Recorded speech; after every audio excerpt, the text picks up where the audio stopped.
So I wanted to just pop on real quick to tell you what we're doing.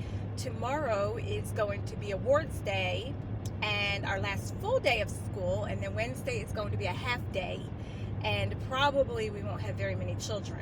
And tomorrow may be kind of a half day because we're having awards day and they'll probably go home after. But I just thought that maybe I would explain my thoughts for what I want awards day to be and what I've done this weekend. So this weekend I created the slideshow to go with the awards. So I created the awards last week.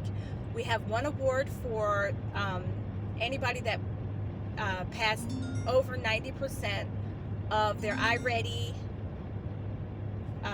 lessons, because we did not do an iReady diagnostic for the end of the year, which I hate. We did MAP for the end of the year, so they used MAP growth to determine the students' growth instead of iReady diagnostic to determine their growth. So we did a beginning of the year and a middle of the year for iReady, and we didn't do an end of the year, and it's like killing me. And I asked the principal to assign it to us anyway, but I think he misunderstood what I was asking, and he only assigned it to one student, and he's so busy I didn't want to bother him, so I'm just gonna deal with it.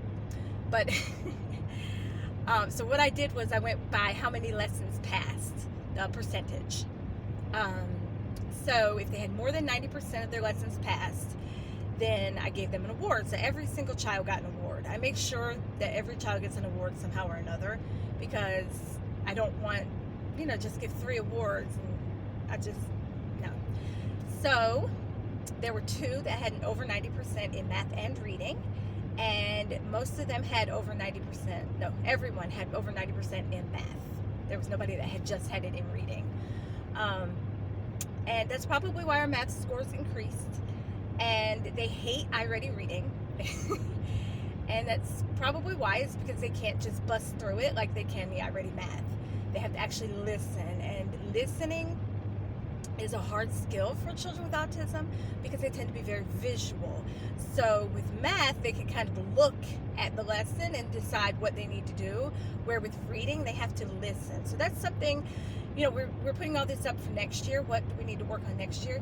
Definitely, we need to work on those skills of using the computer to take an assessment, listening, reading, slowing down, taking our time, doing it right, because they didn't do as well in their map with reading as I would have liked. They didn't go backwards. Nobody went backwards, and from what I hear, that's actually a thing. So I'm glad they didn't go backwards. Some of them stayed exactly the same, which stinks. Like quite a few. I have 8 students, and probably half stayed exactly the same in one area or the other.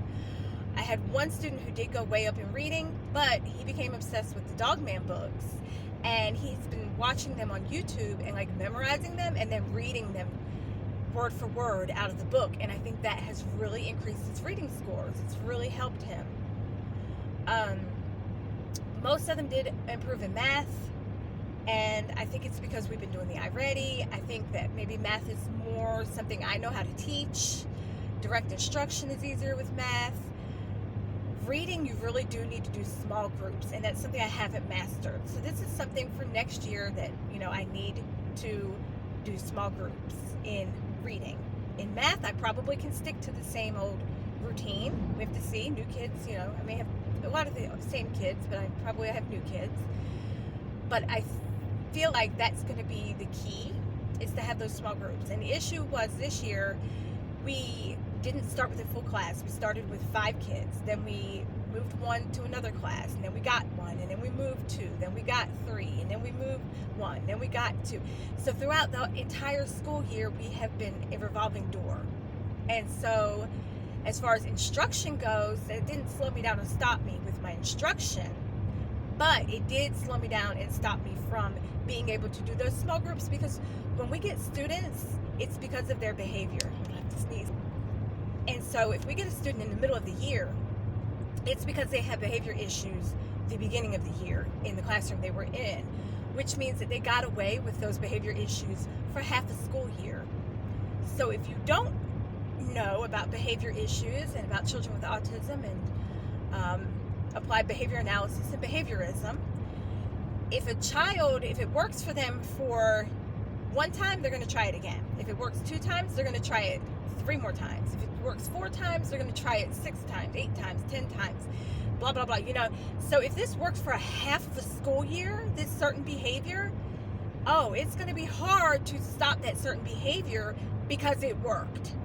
The number one behavior that works, let me tell you, if you're a gen ed teacher, here it is. The number one behavior we have found that works in gen ed is the F word. Every single student we get in our classroom, that's the first thing they do is they pull out the F-bomb thinking we're going to send them home. Stop sending kids home for the F word. Figure out another way, because I'm telling you, that's their main point of contact. And I'm telling you also, if you don't allow them to get away with their bad behavior and you teach them some kind of replacement behavior, they are going to stop. And that's something that my parapro and I both wholeheartedly believe. That's something we've worked on, and that's why we have been so successful with our students, because the behaviors that you're doing that are negative and bad, they're not going to work with us. But when you do good and you do right and you do what we want, it works. You get what you want.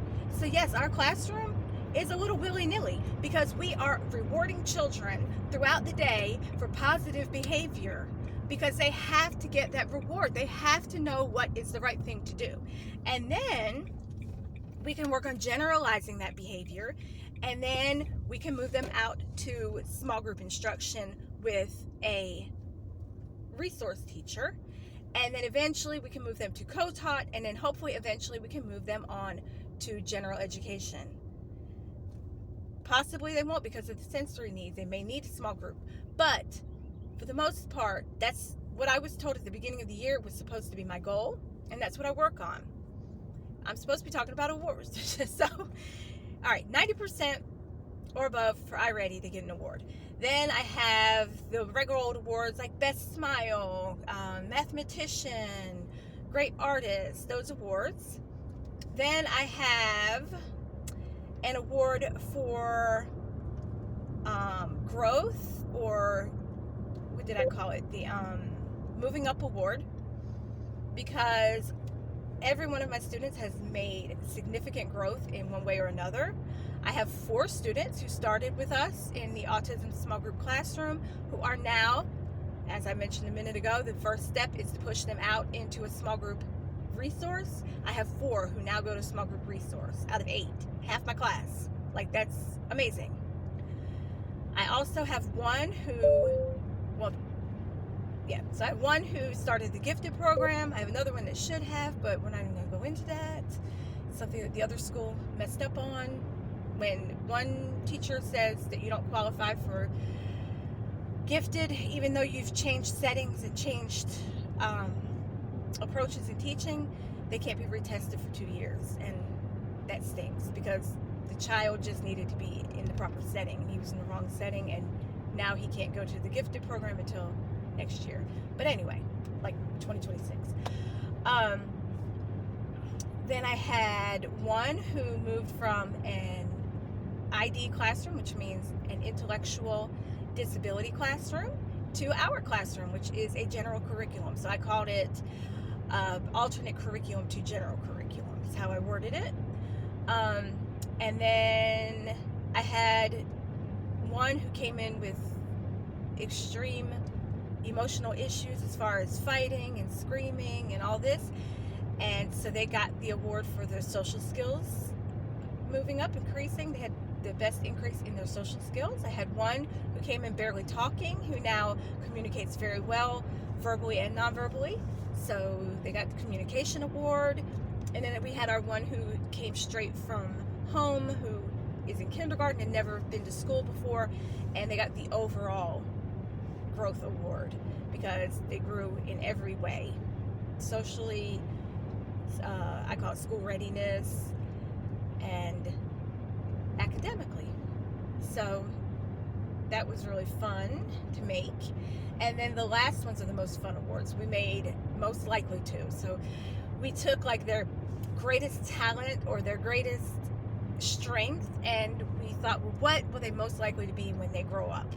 Or what would they most likely do And some of them were funny. Like, we have one, the drama queen gets most likely to star in a soap opera. Our tech genius, most likely to code cyber software. We have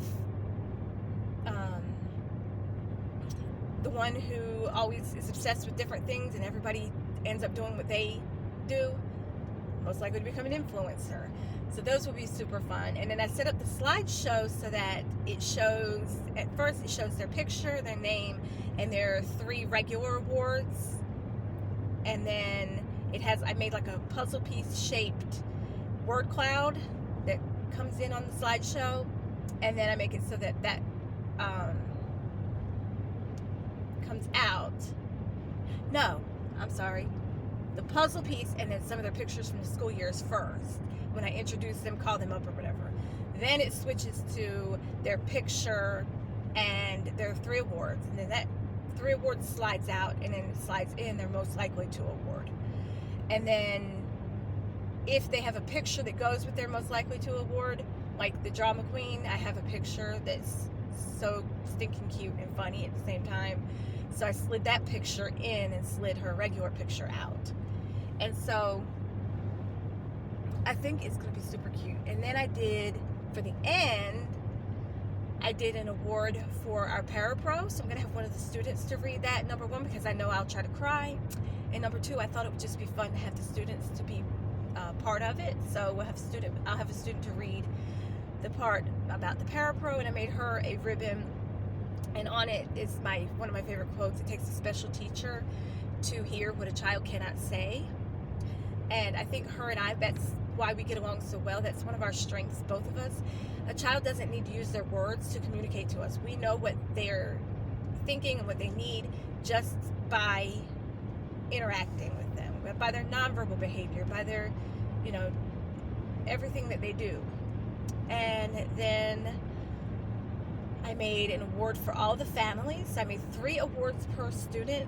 So it depends on how many family members come. 3 family members get an award because I just was like, I don't know how many family members will come, but I'm counting on, it's probably not going to be just mom and dad for some of them. So I said, I'll just make 3 each. That way it's fair. Fair. And it just says most supportive family award, and then it has like the student's name, so-and-so's family. And then it has a quote that says, autism doesn't come with a manual, but it comes with a family who never gives up. And then I put that kind of in the little blurb that I'll have the student to read.